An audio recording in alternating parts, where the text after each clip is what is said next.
Welcome. Today we discuss Wishbone's Tales of a Pup, Wishbone and the Glass Slipper, Chapter 3.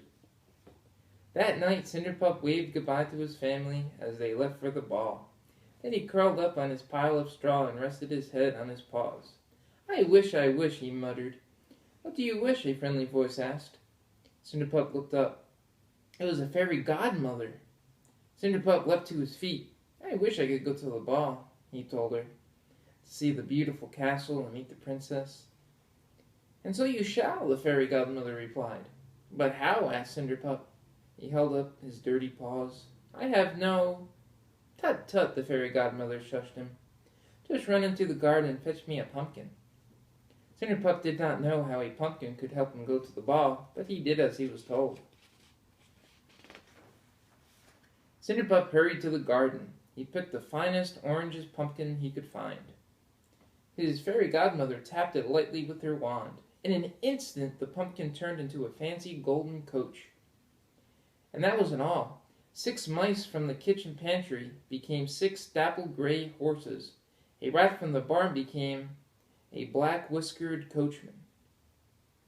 And last but not least, 6 lizards from behind the well became 6 footmen. Cinderpup was amazed and very pleased. Now off you go, said the fairy godmother. Cinderpup cocked his head. He didn't want to seem ungrateful, but... What about my clothes? He asked. Oh, of course, the fairy godmother smiled and waved her magic wand. Through a shower of fairy dust, Cinderpup looked down at his fancy new suit. It was made of bright, soft silk, and he wore a beautiful buckled glass slippers. Fit for a king.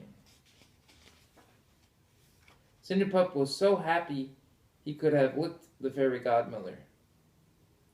How can I ever thank you? He asked. Just have a wonderful time, the fairy godmother said. But be sure to be home by midnight. 1 minute more and the coach will turn back into a pumpkin.